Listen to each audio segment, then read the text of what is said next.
This video is about mental health stigma, which is a term I hate. It's not mental health stigma that those suffering from mental problems have to deal with, but ignorance and fear. They don't know why they are feeling so bad, which is the main reason why they are hiding away, and so feeling even worse. And what they don't yet know, or may have discovered, is that the so-called experts don't have much idea either. And so we all call it stigma. And what does that do? I will tell you. It serves to keep those who are suffering locked away and even more fearful and in dread, while the rest of us look on in bemusement and varying degrees of discomfort. So just watch this.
So this poor boy is lost in a terrible depression and feels that the only way he can escape is by committing suicide.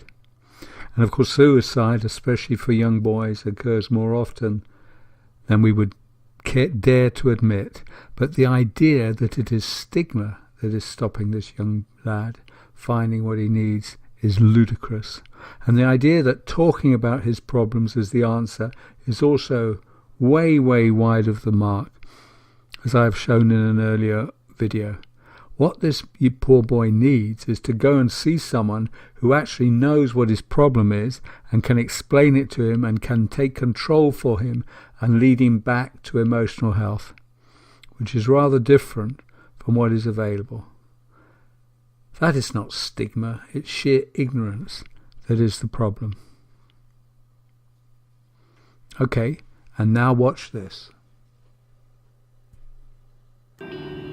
Want to talk to someone about it. I just wanted to sort of pretend it wasn't existing, and then university happened and I thought, oh god damn, I can't hide it anymore. I need to get some help because I'm not going to be able to do my exams in time. Didn't tell anyone about it. I'd go out a couple times a week. I was going to the gym with my housemates and having nights out and doing all my lectures and stuff, but beyond that, closed the door and I just sort of switched off to them. And they just had one initial session and they asked me how did I feel during that week, and I ticked the boxes and said this is how I feel, and they said they'll get back to me. After that I didn't hear anything from them And it wasn't until I graduated from university that they said that the service was oversubscribed. And if you don't know the services that are available to you, you can easily be trapped in your own room or trapped with your own feelings and emotions and stuff and do something that you don't want to do, and that would be it. And here are two university students, Liv and Angela. And interestingly, Angela did ask for help, but what she got wasn't good enough. And so for both her and Liv, the reality was about hiding away, ruminating and feeling worse and worse. Nothing to do with stigma at all. Just ignorance, dread and fear.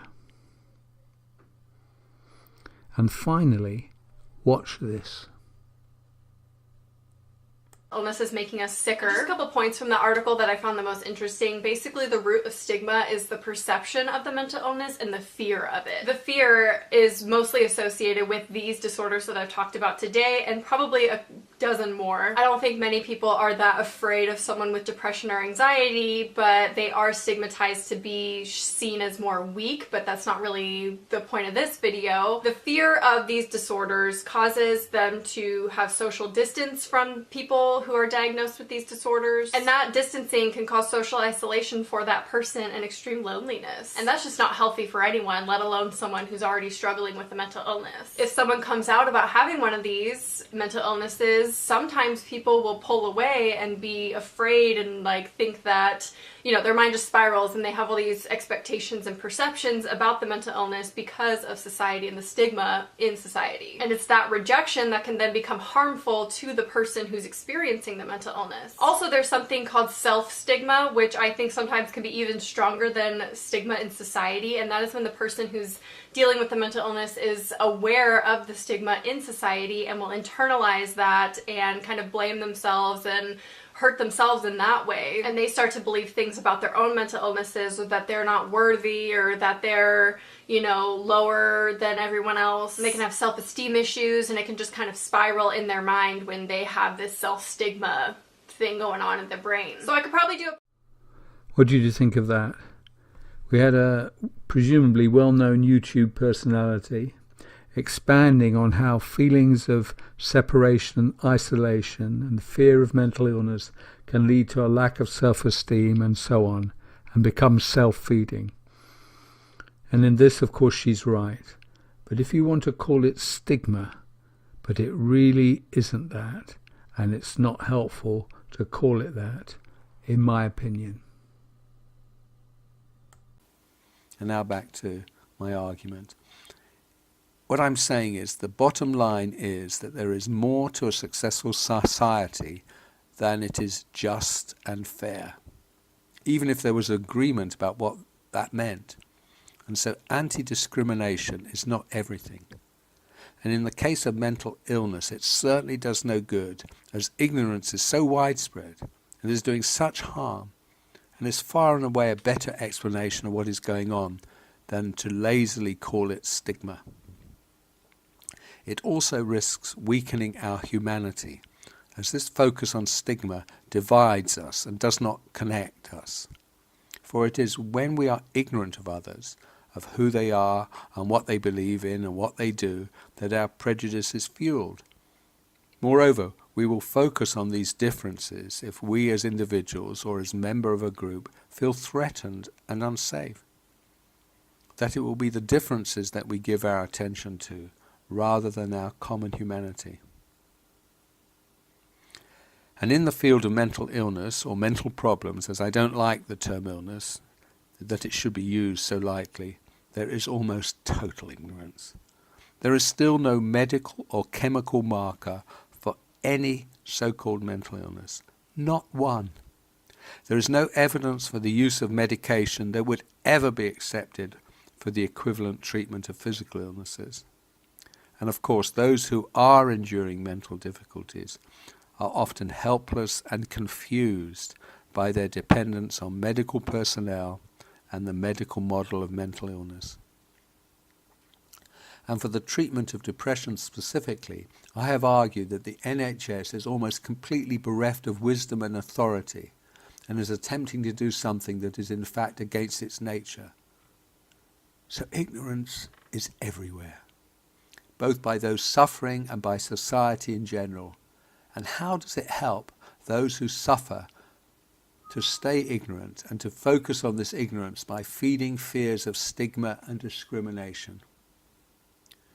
Surely it is better to reflect on our common humanity and to be open to what is the great insight of human givens, which is that all of us will suffer mental problems if we live a life which is not working for us.